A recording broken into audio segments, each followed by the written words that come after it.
the back of the book, Revelation, and we kind of looked at that and we said, well, why do we go to the back of the book? We're not even to the front of the book yet. And so what I'm trying to do over the course of the next couple of Sundays, starting last Sunday, and if you weren't here, I apologize, but I'm not. Our internet was down, so we weren't able to go live. And you weren't able to catch everything that was here on Sunday. So I apologize for that, but there's not much we can do about it. That's kind of what can happen. But here's the thing, you missed a whole lot. Okay? It was really a very big introduction into what I humbly believe is the whole purpose of this church. And that is coming from the backdrop of what we saw in the closing of the book of Revelation in chapter 22. So I want to continue to do that over the course of the next couple of Sundays. Obviously, I will do the best I can to try to throw stuff in that if you weren't here last Sunday that you can catch up on and kind of try to put the pieces together.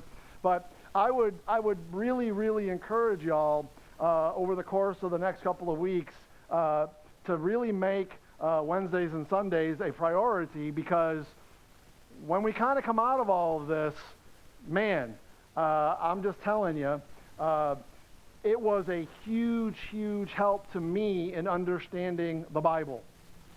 When I kind of put this picture together, and I say I put the picture together, I'm just putting God's picture together. It was just the ability to do that, I suppose, if I can even say that. Of course, any ability we have comes from God. But when you put the picture together, and then you kind of take a look at it from the sky down, if you will, kind of like we're going to do right here, and then you start going to all your New Testament books and start reading what Paul's saying, start reading what John's saying, start reading what Peter's saying, you're going to start to be able to go, that's what they're talking about. And you're going to be able to put the picture together. And then what is going to be able to do then, hopefully, and all I can say is this is what it did for me, okay, is then I was able to take a step back and go, okay, I know what it means to be a Christian. Here it is right here. This is what it means to be a Christian, because there's no doubt about it. God has made this very clear because he showed us the picture. I've told y'all 1,000 times. I'll tell you 1,000,000 times more before we're done. There's a reason why the book of Revelation is my favorite book. I didn't just peg that book as a favorite book because it had a whole bunch of prophecy stuff in it. That is cool and that is fun, and it is fun to work through all that stuff. But I'm telling you, when you grab onto and understand the book of Revelation, it just opens everything up. And I mean everything.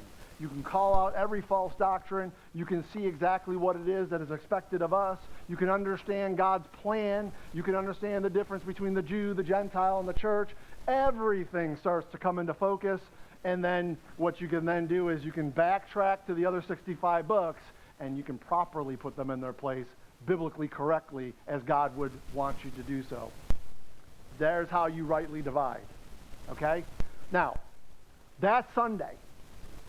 Tonight what I want to do is I want to start a series, if you will, of looking at the tabernacle. Because it's going to really go hand in hand, and I mean it's going to fit like a glove to all the stuff we're talking about on Sunday. So all the Wednesday night study is going to do is enhance our Sunday study for the next couple of weeks.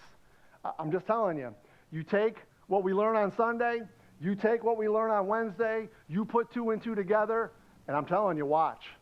You're going to be able to jump to any scripture in the New Testament, and you're going to be able to go, boom, I know exactly what he's talking about. And you're going to understand what true prayer is, what true worship is, what true praise is.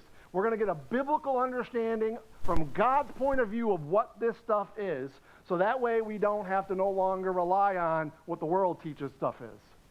We want the biblical. At the end of the day, I don't care, and I mean this for me. You all got to make your own decisions.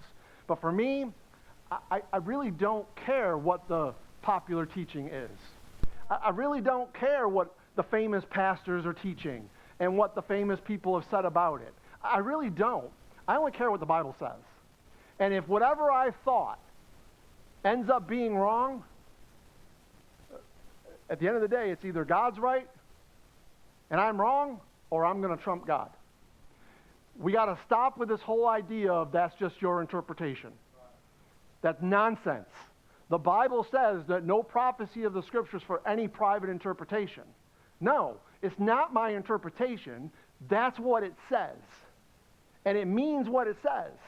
Stop trying to make it mean something else just because we don't like what it says. And that's what happens. Okay? So here we go now. Okay? Understanding the tabernacle is a huge component to all of this. Okay? Now, what I want to do is I want to kind of take a step back for a second, and I just want to talk to you for just a moment. I'll probably share this on Sunday as well, so you'll get double exposure of this. But I do think it's important, okay? Because Frank Salvaggio was a borderline atheist until he got saved, okay? I got saved around 2004, and I say around because the whole process started in 2003, okay? That led me to my salvation in my basement in June of 2004, okay? And I'm just telling you that what got me there was prophecy. It was, okay? It's what got me to start thinking that the Bible might be more than I thought it was. All right, so it actually got me to start reading the Bible for real instead of just blowing it off as just some archaic book written by a bunch of men, which is what I thought. There was a point where I didn't even think Jesus was a real person, okay?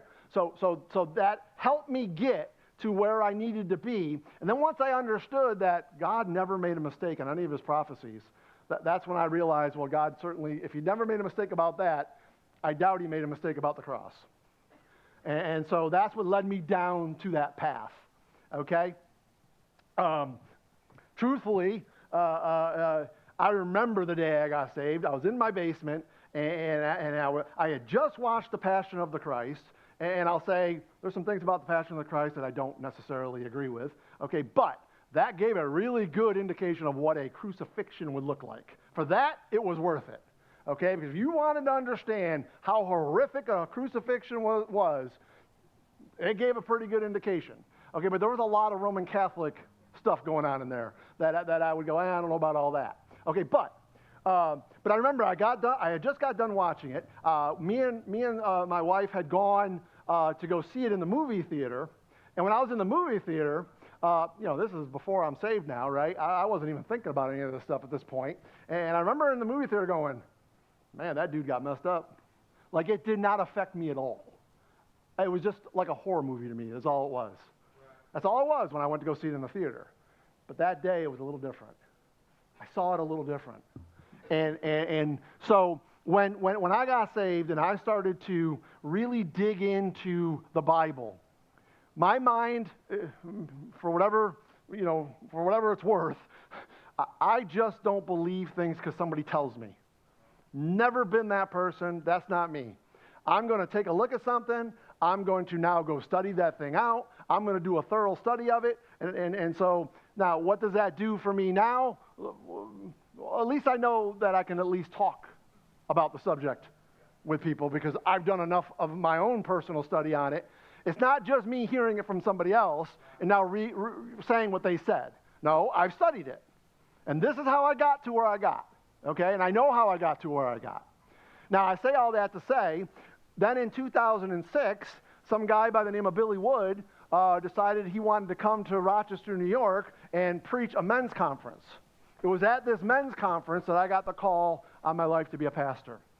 He preached on 1 Corinthians 16:13, quit ye like men, and basically the crux of the message was this: stop acting like the natural man you used to be and start acting like the supernatural man you've been called to be.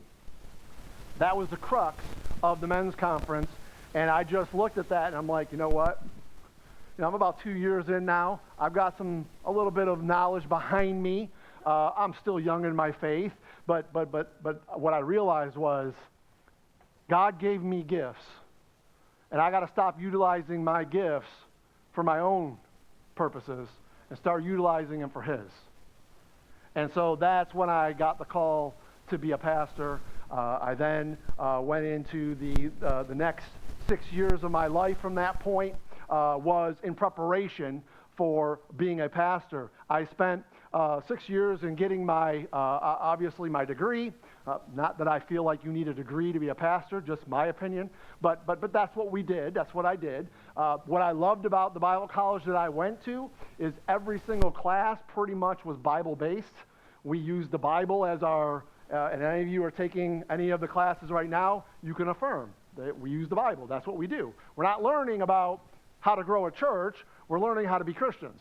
Okay, to me, we're learning the Bible, which to me, if you go to a Bible college, that should be what you're learning, right? Like, why are you learning about, anyways, okay? That's why I think that a lot of these seminaries are cemeteries.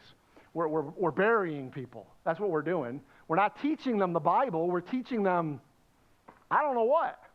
And then what's coming out of those, and then what happens is, here's the other thing that bothers me. What happens is, when they graduate, they get ordained. What, just because you took a couple classes that made you worthy of being a pastor? That's not the way the Bible says to do it. Okay? And, so now you're putting this person at a pulpit preaching, and they've never learned about the Bible. Because they weren't taught that while they were in Bible college, if you will. And then we wonder why we are where we are. Well, that's why.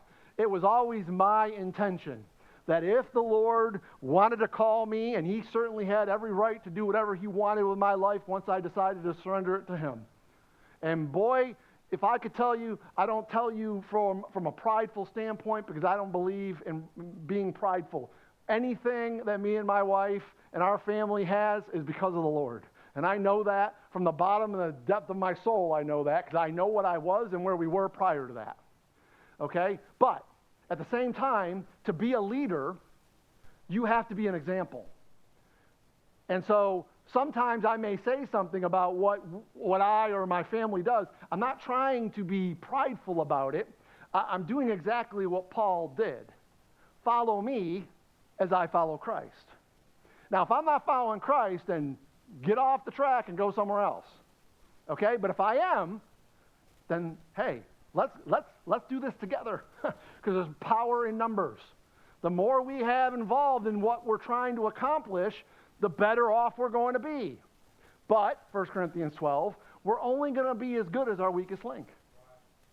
And so for me, that has been a driving force behind what I've been trying to accomplish in this body of believers for the last, we found out today, 11 years. I thought it was 12, it's 11.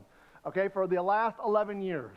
This is what I've been trying to, what I feel like the Lord has pressed on me in these last days, that this particular church, seeing how I'm the pastor of this particular church, right here in Jacksonville, now Yulee, Florida, this is what he's called me to do right here. I'm not going to sway to the left. I'm not going to sway to the right. I'm not going to let anybody convince me otherwise, unless you can convince me in the Bible that what I'm doing is wrong. If you can't, then I don't care what anybody has to say. It's not here's a good thing. I don't answer to them. I answer to him. And if I don't do what he called me to do, then I may as well just pack my bags and go home. You understand? And so that's why I just for me, again, maybe it's some of that northern, Italian, whatever you want to call it, mindset. I just don't care. And I mean that nicely. I care about every one of you. I care about everybody out there. But if you're not, or if they're not with the Lord, then I don't care. Do what you got to do. Good thing is, you answer to him. You understand? And so when we moved down here and we planted this church, there were some very specific criteria that I had in mind, and I believe that the Lord put in my mind to what this needed to look like. So let me show you real quick, okay? Let me show you. God is a master painter of a glorious picture. In eternity past, he brought forth the shining colors of his master portrait and began to stroke them on a page. It is important to understand that God wants every man to know and understand his portrait. But he also wants to know that you love him as much as he loves you. Now, by the way, I wrote this. This was my synopsis of when I sat there and I said, what do I want this church to look like? This was 12, 13, 14 years ago, something like that, somewhere around 2010, when Pastor Grace, my pastor from First Bible Baptist Church, sat down and said, okay, what if you're going to plant a church? First of all, it's going to be the hardest thing you ever do. And by the way, it was. I'd never do it any different. I love every bit of what we did. But it was hard. It's still hard.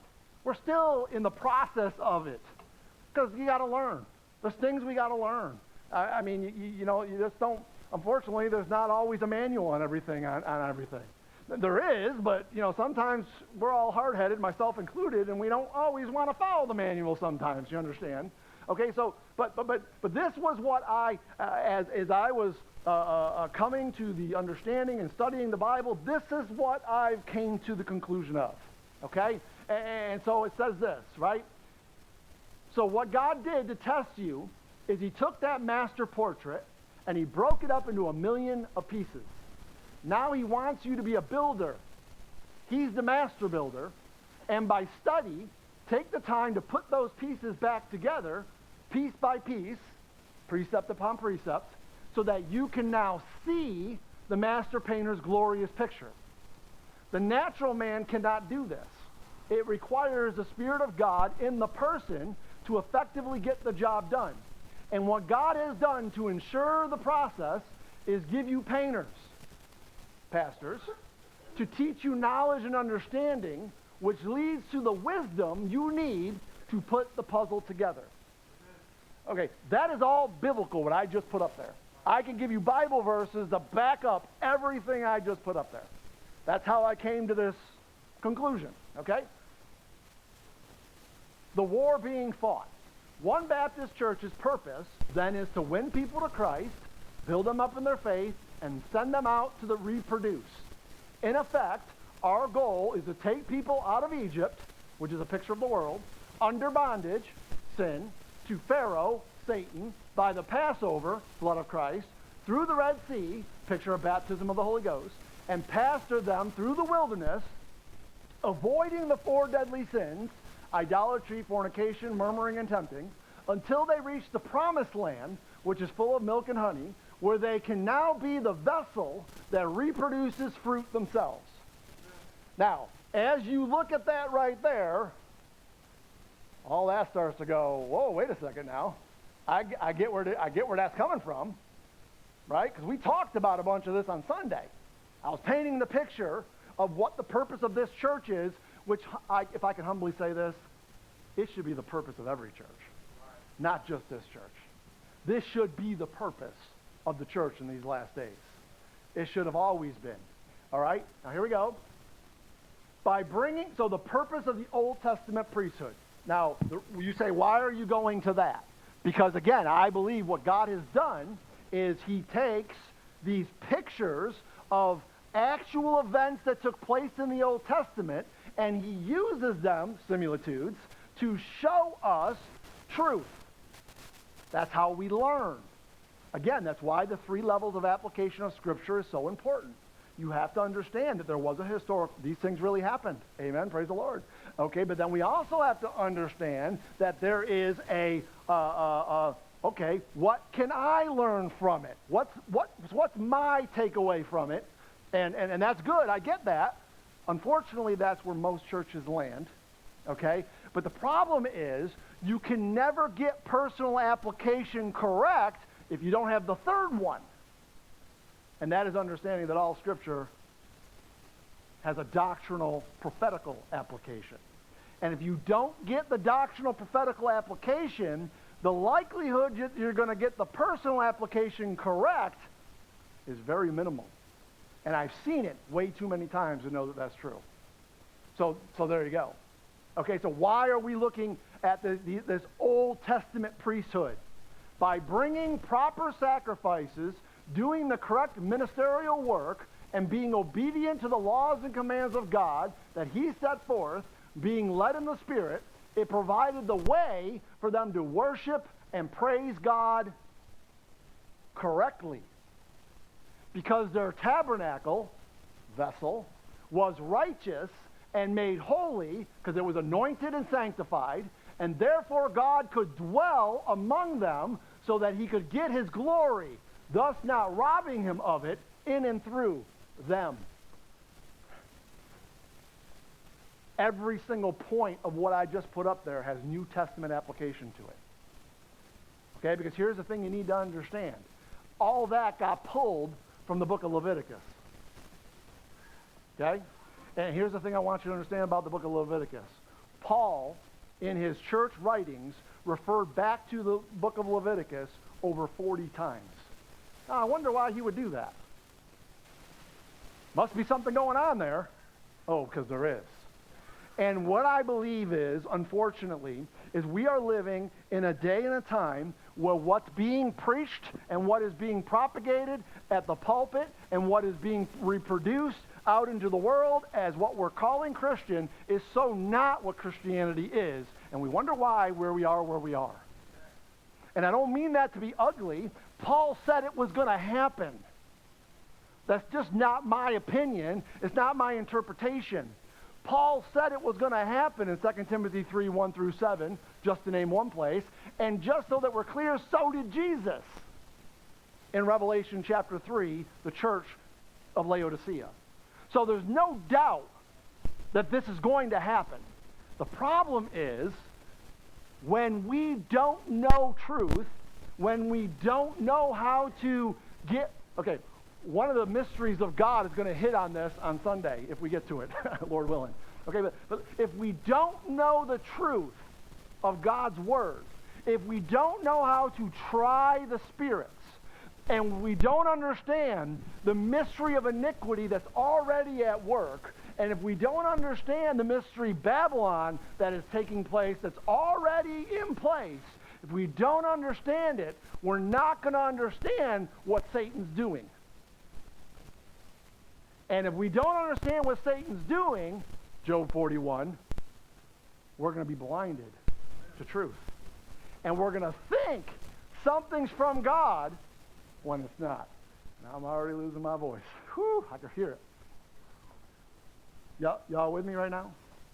This stuff is not just, whatever. No, this stuff is absolutely critical. It really is critical. And it pains me. It pains me to know that we, as a society of believers, if it's even that, is getting duped by the devil, and they think it's of God. And that is the scariest part of it all. That's the scariest part of it all. Okay, right? Okay, so now watch, okay? When we're talking about this thing of the priesthood of all believers, all right, so back in Exodus, you don't turn there, okay? We're going to get into all this stuff as we go. But I just want to kind of lay some things down on you, okay? Back in Exodus 25, if you remember Moses, okay, he is called up into the mount. And he's up there for 40 days and 40 nights. Y'all remember that? Okay. Now, when he went up there for 40 days and 40 nights, okay, what did he go up there to do? Huh? Okay, so he got the law. Good. Which, can you give me the Ten Commandments? Okay, good. And that is absolutely correct. He did. However, that's not all he did. He saw God. Yeah, what else? Thank you, Chris. I wonder why he would know the answer to that. What else he did while he was up there is he got the blueprints to the tabernacle. Okay? I'm going to show you in a minute. Okay, that within that blueprints of the tabernacle that he got from God, okay, within that, starting in chapter 25, chapter 26, I think, and 27, he starts laying out all the different pieces of furniture, if you will, that's to be inside of that tabernacle. Okay, there's 7 of them. Okay, we're going to talk about every one of them because they're very important. Okay, and then what happens is, I believe, if I'm correct, in 28 of Exodus, then what he does is he goes and he tells Moses how to clothe the priesthood. This is how I want the priesthood clothed. Okay. Now, all that's great Old Testament stories. And we love it. And that's great. Cool. What you've got to understand is it all was a picture. Yes, that all really happened, and God had him do it the way he had him do it, but he was having it do it for a very specific purpose. It wasn't just for that time. There was something prophetic about it. Okay? And we want to make sure we don't miss the point. All right? Notice in Romans 15 it says this. For whatsoever things were written aforetime were written for our learning, that we through patience and comfort of Scriptures might have hope. Okay, so listen now. You track that word hope in the Bible. Number one, hope in the Bible is not the way we see hope today. Today, we go, well, I hope the Cowboys would freaking figure it out and start winning, but they're probably not going to. You understand? That's how we kind of look at hope. Like, we're kind of like, I hope the Jaguars get a win, but we don't know. In the Bible, that word hope, that's not the way it's used. In the Bible, the hope is, it's going to happen. It's going to happen. The hope is, are you a part of it? You understand? Okay? And so when he says that we might have patience and comfort of Scriptures, that we might have hope, what I would strongly tell you to do, part of that study portion, take that word hope and go track it in the Bible and start looking at it. Go look at every time it shows up in the Bible and watch how that thing just starts to pop at you. One of the big things that it's going to tell you, one of the main verses that I think is absolutely critical for us to get is that Christ in you, the hope of glory. Okay, we're talking about the tabernacle. Okay? Something must be going on there, because it is. All right? So I want you to grab onto that. Okay? Because what happens is, grab onto what the tabernacle was. It was a physical manifestation of a building on earth where God would then come down and dwell in. That's what it was. Hello? What are we? Okay? Y'all you starting to get it? Okay, that's what we are. Okay, so the other thing that I want you to grab onto is when you go to the book of Leviticus, which, come on, let's be honest, if we really aren't grabbing it, this thing keeps flying all over the place and it's driving me bananas. Okay, what if you go to the book of Leviticus, okay, and most folks, because they're, they might not quite get it or whatever, and I'm not trying to be ugly, I'm just being honest with it, they just kind of go, yeah, okay, we'll just move past this and move on to the next one here, right? Because the book just seems like it's so dry. The problem is, that is one of the absolute most important books, if not the most important book, to understand what true worship really is. Because that's what the book's about. True worship. And I tell people this all the time, and this is where I'll get myself in trouble, and this is where people start to think that I'm a nut, but I'm just telling you, I'm not. I'm trying to explain something. If the book of Leviticus is all about what true worship is, you remember when Jesus was talking to the woman by the well? You remember when he was having that conversation with her, and he says that ye must what? Worship in spirit and truth. Right? That's what true worship is. Okay? Okay. What's he saying? Well, it's not spirit, capital S. It's spirit, lowercase s, and truth. Okay, what was it Jesus was saying? What he's saying is that what real worship is when you bow your spirit, that's why it's lowercase s, to his truth. That's worship. And it's a surrender to him. Every single time you look up somebody worshiping in the Bible, what do you see them doing? They're prostrate on their face. It's surrender.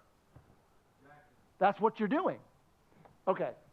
When you go to the book of Leviticus, God is explaining to us how we surrender properly so that we can do it in truth. Okay, where are we going to find the truth? In Scripture. Now, here's where I'm going to get in trouble. Can I just offer up something here? Do you want to know what you don't find in the book of Leviticus? You don't find any singing. And yet, we attribute worship to singing. Listen, I'm not saying you can't worship in song. I'm not saying you can't. What I'm saying is, though, just because you're singing does not mean you're worshiping. Y'all with me? Okay. Now, I'm just taking this from the Bible. When you sing, what you're actually doing is praising. That is different than worship. But yet, come on now, you know it, most churches do this. They connect the two together, praise and worship. What I fear, and this is why I bring it to the attention of people, what I fear is when we do that, what we are instilling into people is that because they might show up and because they might start singing some songs to God, they think they're worshiping the Lord. And because they throw their hands in the air and they do all their... Hold on a minute now. If you just did that right now and you walk out that door and you start acting like the fool you were before you walked in, did you really just praise the Lord? Did you really just worship him? Because I'm going to say, no, you didn't. You just played God a fool, is what you did. That's why I think it's so very dangerous. Again, I want to be clear. I'm not saying you can't worship in song. What I'm saying, though, is that if you're going to worship in song, you better make sure you understand what true worship is so that you can actually worship in song. Amen. You understand? Okay. With all that being said, we got to get to the place where we understand, and some of this stuff you're going to remember, right? Hosea 12:10 tells us, I have also spoken by the prophets and have used multiplied visions and used similitudes by the ministry of the prophets. Again, that word similitude is a picture. That's what he does. That's how he teaches us. Okay? He goes on to say here, now check it out, Proverbs 25:2, it's the glory of God to conceal a thing, but the honor of kings is to search out a matter. Okay, so it's the glory of God. Okay, what was his purpose? Sanctification ultimately leads us to get to his purpose. What is the purpose of God and his church? To bring him glory. That's the purpose. Ephesians 3:21. Okay, so I want you to start really pay attention to this board, because I'm telling you, it's going to help you. It is. You're going to start to be able to put the puzzle together, and it's going to make sense. Okay, God says here, it's the glory of God. His purpose is his glory. It's his glory to conceal a thing. Where? Where does he conceal a thing? But it's the honor of kings to search out a matter. What does Timothy say? Study to show thyself approved unto God. Rightly dividing, right? Is that not what it says? Yes. So now check it out now. Look at this. Don't miss some of the where we're going here. Revelation, here we go. Now we're in Revelation. Hey, very good. Look, and he hath made us, what does that say right there? Kings and priests. unto God and his Father. To him be glory and dominion forever and ever. That's an interesting word, that in this process of using glory, he then says dominion.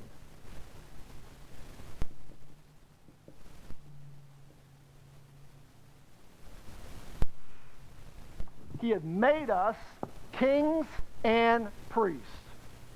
And to him be glory and dominion. What do you think he's saying when he says dominion? Rule. To rule the whole earth. Where do you think that dominion is going to be? The millennial kingdom? Where else?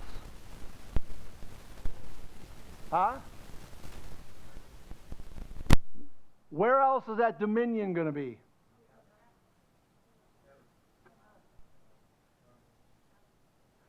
Now, I want you to make sure you get that, because he just said in verse 5 and going into 6 how this all worked out, how we became kings and priests.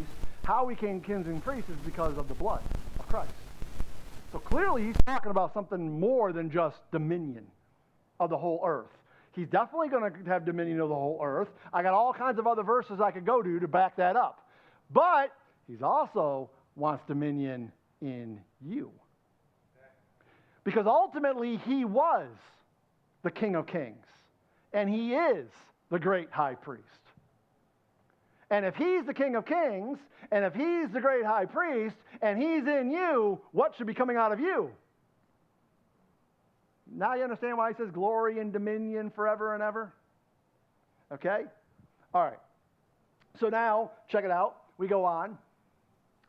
Look at what Peter says about this.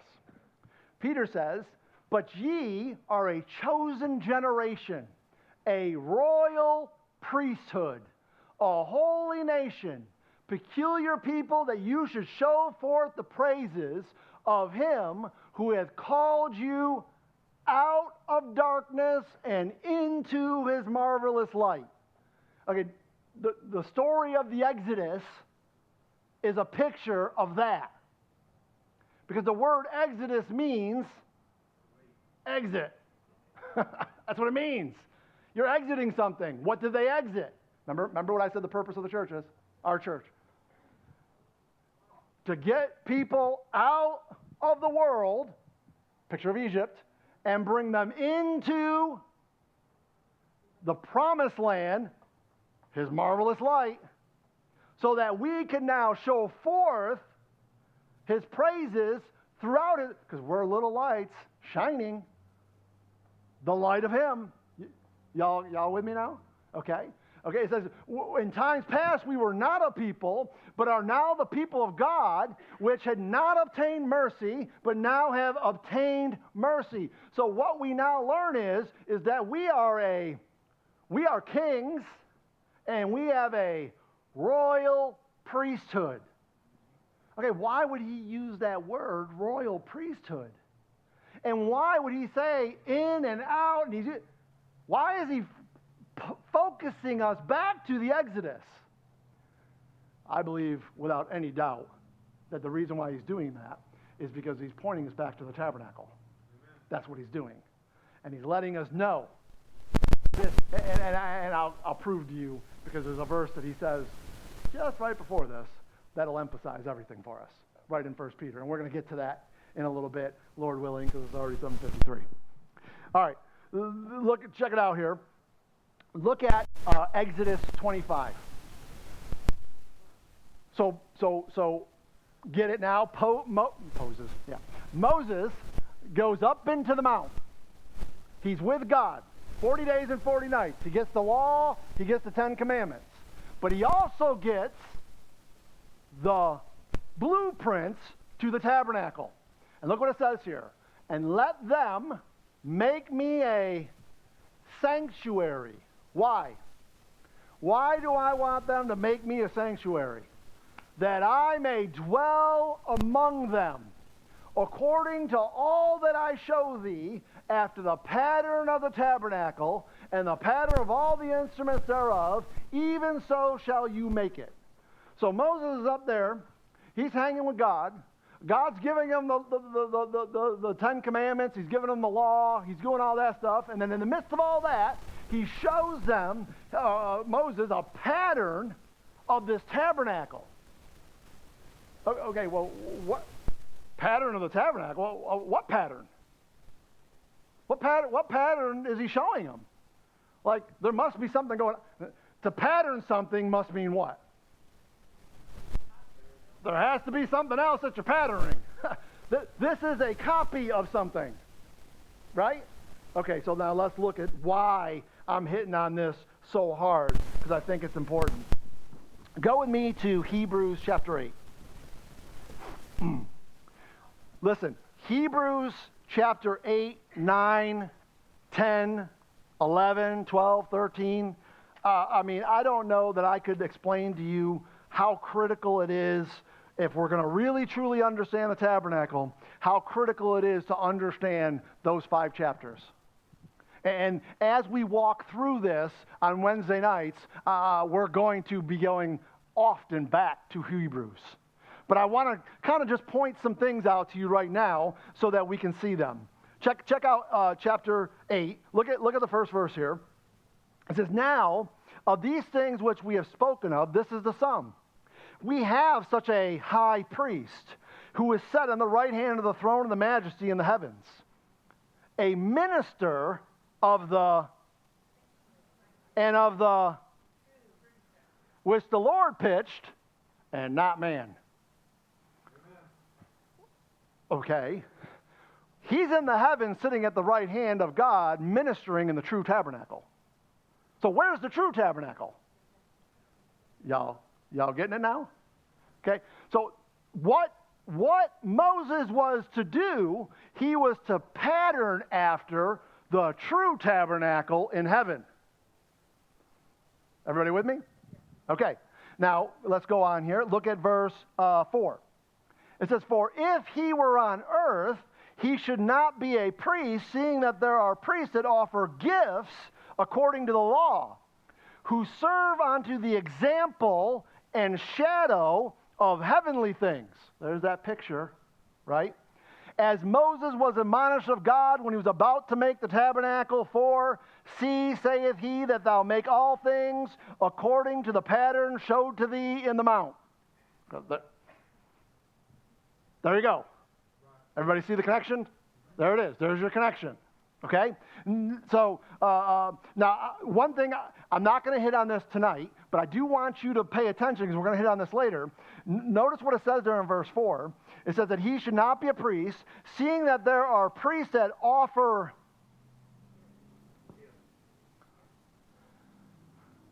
Listen, we have all been given gifts by our great high priest. And those gifts are to be offered to him in sacrifice. And I'm not so sure people even understand what that's all about. I'm not so sure people are exercising their spiritual gifts. And I'm not so sure people even understand what that's all about. I'm just telling you, if husbands, if your wife gave you a gift and you took that gift and you just threw it in the closet and said, "Hey, yeah, great," how would you feel about that?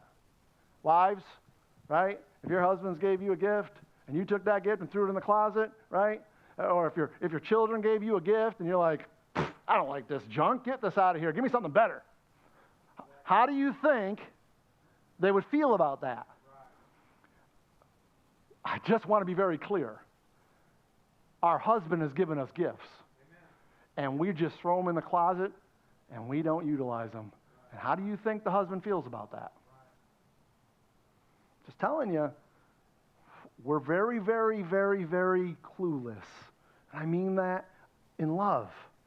We're just clueless to what's going on. We really are.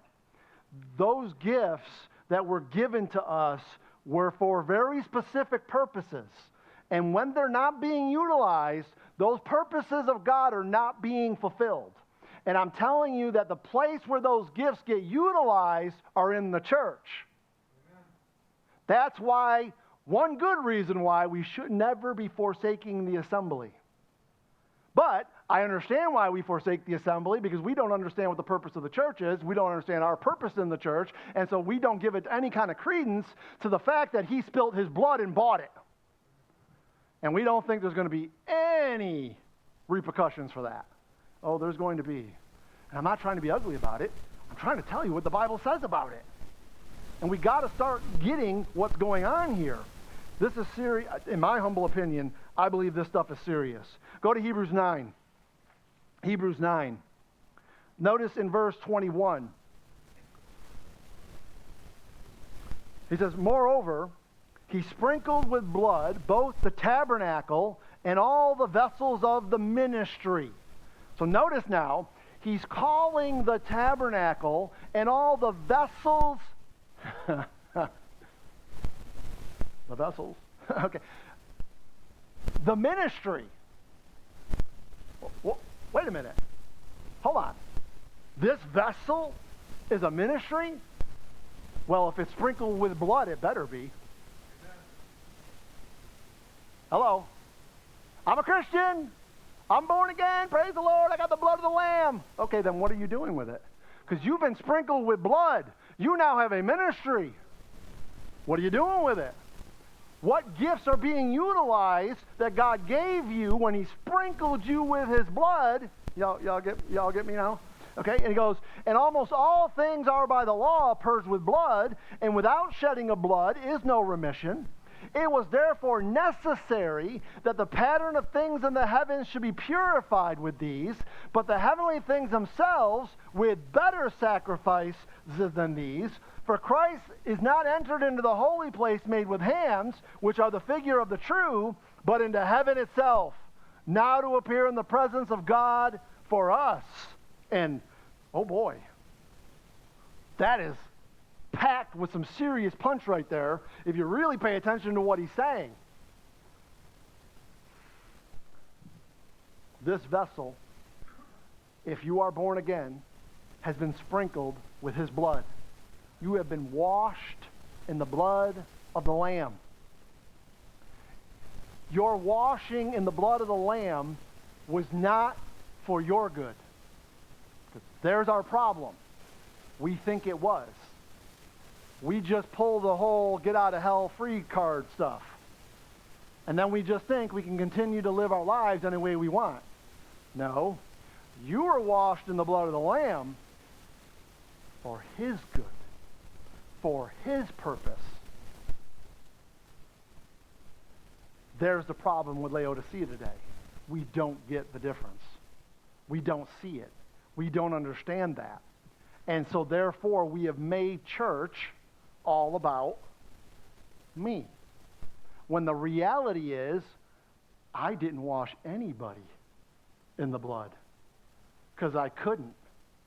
I didn't buy anybody. I was sold to sin. The one who purchased me and bought me with his blood, in my humble opinion, it's our reasonable service to give back to him. Because he did do everything I couldn't do. That's what he's saying right here. He's saying, what? Don't you get it? And obviously, unfortunately, in these last days, most don't. Now go with me to Revelation chapter 8. Okay, Pastor, why are we on this tabernacle thing?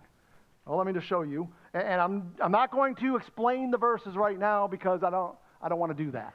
But I do want to show you why I'm going through this tabernacle stuff. Check it out. Look at Revelation chapter 8, verse number 1. And when he had opened the seventh seal, there was silence in heaven about the space of a half an hour. And I saw 7 angels which stood before God, and to them were given 7 trumpets. And another angel came and stood at the altar, having a golden censer, and there was given unto him much incense, that he should offer it with the prayers of the saints upon the golden altar, which was before the throne. Y'all know what he's talking about, right?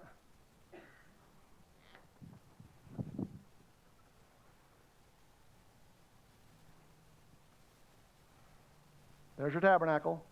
There's your altar of sacrifice. There's your water of washing. There's your golden candlestick. There's your table of showbread. There's your veil. Here's the Ark of the Covenant, where the mercy seat was, where God sat on the throne.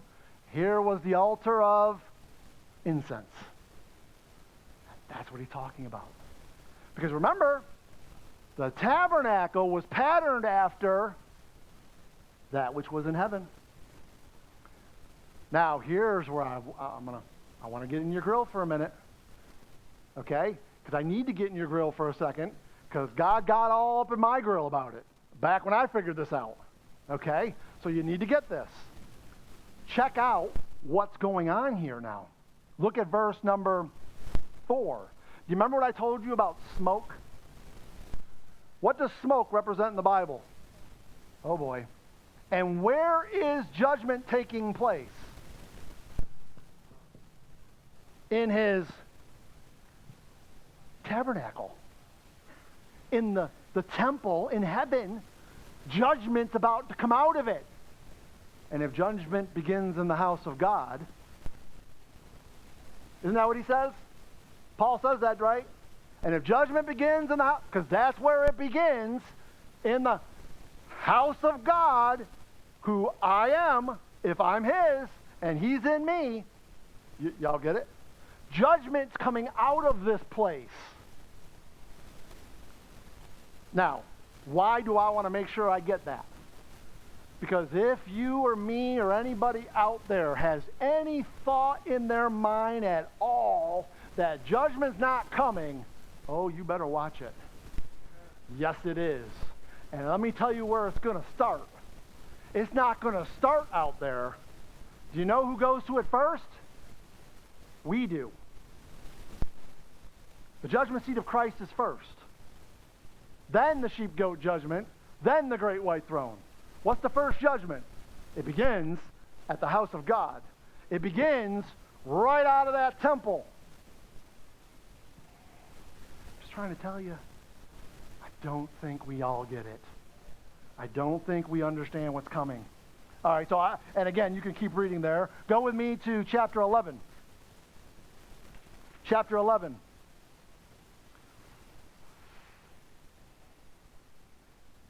Now check out verse number 19. And just go ahead and read that with me. Ready?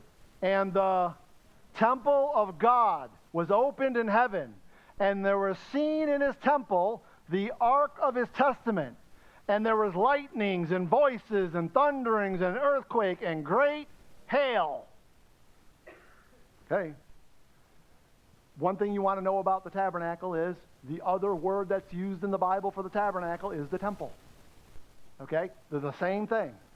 Right? Because what they built in the Exodus, ultimately Solomon, through the workings of David, builds a temple patterned after the tabernacle. You understand? Okay, so don't ever miss the fact that temple in the Bible, tabernacle in the Bible, same thing. Okay, what's going on? There's a temple. What's coming out of this? We see the Ark of his Testament. Okay, now here's the thing I want you to understand about the Ark, just for a second. Does anybody know who the Ark ultimately, the whole thing does, but the Ark's very specific about something, because there's 3 things inside of the Ark that all point to somebody that we all know very well. His name's Jesus. Who's the one casting the judgment?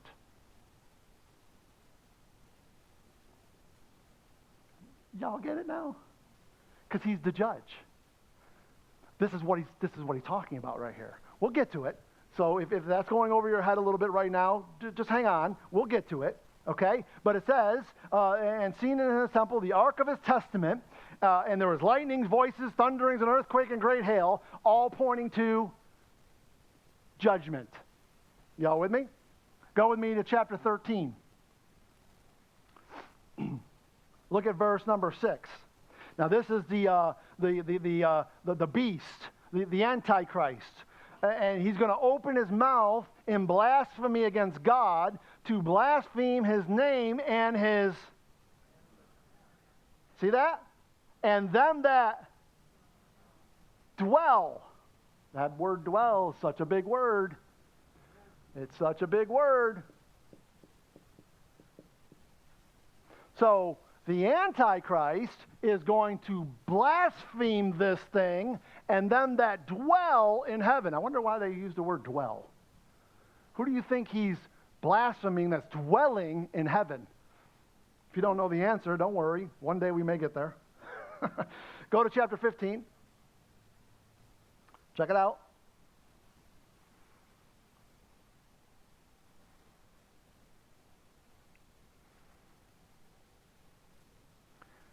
And verse number 5. And after that I looked, and behold, the temple of the tabernacle of the testimony in heaven was opened, and the 7 angels came out of the temple, having the 7 plagues, clothed in pure and white linen, having their breasts girded with golden girdles. I wonder if that has any significance. And one of the 4 beasts gave unto the 7 angels 7 golden vials full of the wrath of God, who liveth forever and ever. And the temple was filled with the smoke from the glory of God and from his power. And no man was able to enter into the temple till the 7 plagues of the 7 angels were fulfilled. We'll get on to all that when we get there, Lord willing, but I do want you to know this right now. When God's wrath starts to get poured out, no man can stand in his sight. No man can even look in his sight. You will not. Oh, I'll give God his. Oh, you sure will not. Okay, you sure will not. When God's getting ready to pour out his wrath, every knee is going to bow. Every tongue is going to confess. And you're going to want to hide from him. You're going to want to run because you are not going to want to be in his sight. And listen, I just want to be clear to all of us. Don't think just because you're a Christian that doesn't stand for you too, because it will. You may not be getting his wrath on that day of judgment, but you are going to stand before him. And it ain't going to be pretty. Hence the reason why it says you are going to suffer loss in 1 Corinthians 3. Christians do not understand this. They do not get it. They do not understand what's coming.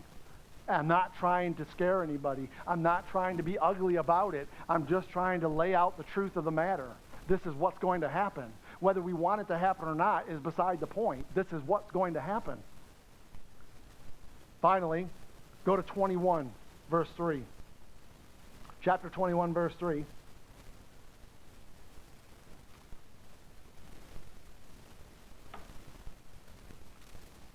Now look what it says there. And I heard a great voice out of heaven saying, Behold, the tabernacle of God is with men, and he will dwell with them. And they shall be his people, and God himself shall be with them, and be their God. Okay, so there's a couple things I just want to make sure that we're grabbing. Okay, so why did Pastor Frank why is he going through this whole tabernacle thing? Well, because at least 5 times in the book of Revelation, the tabernacle is mentioned. Apparently it's important, because it is, okay? Apparently something's going on there, okay, because it is. Judgment's coming out of there, okay? Very serious judgment is coming out of there. Not just light stuff. We're talking about serious. I mean, you start looking at Revelation 15 and 16, and oh my. Okay? When the wrath of God starts getting poured out, are you kidding me? Right? Now listen now, okay? Grab onto this now, because here's where you're going to kind of start to see things and put things together, okay? Jesus, when he came to this earth, in his body was the temple, because he is the temple of God. He is everything that we see in this. He's every piece of it. All of his I am statements, he's bringing us back to the tabernacle. That's why he was saying them. Okay? We'll get into all that later. But I want you to understand something, okay? Get it. Christian, please listen to what I'm about to say. Was God's wrath poured out on that temple?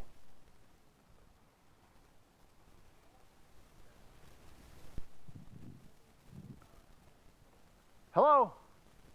Was God's wrath poured out on that temple? I'm talking about the body of Jesus. Okay, do you think you're any different? Do you think anybody in this world's any different? Do you think that God cares who about it? That? So number one, what I'm going to tell you is, you definitely want to know Jesus as your Savior. So that you don't get the wrath of God poured out on you, your temple. You understand? But there's the other side of that. And the other side of that is, we need to make sure we understand how serious God takes this. He had no problem pouring out his wrath. And I say that, you know what I say? Obviously, he had all kinds of problems pouring out on his son. But you understand, he knew why he was doing it. Because sin had to be paid for. That's how serious God takes sin. And while we rationalize sin with all that we rationalize sin with, God's going, oh no. Where's judgment going to begin, my friends? In the house of God, right in your tabernacle. Now, hopefully, that judgment is going to not be based on sin. Because if it's based on sin, you're at a different judgment. You understand? And now the full fury of the wrath of God is going to come down on you. Okay? But now if you are truly saved, and you're not going to have the full wrath of God come down on you because that tabernacle paid for it, that temple paid for it, okay? But do understand, okay, there's still judgment coming because now, you see, here's the difference. If you didn't hear anything I said tonight, hear what I'm about to say, okay? Because this might be the most important thing I tell you all night. Now that I just gave you all that, make sure you get this. What do you think God's going to do when he looks at you, Christian? Now we're on the assumption right now that we're truly saved, okay? What do you think he's going to say to Christians when he gave you his body that he paid for? See, because we're the body of Christ. He gave you his body so that you wouldn't have to pay the price.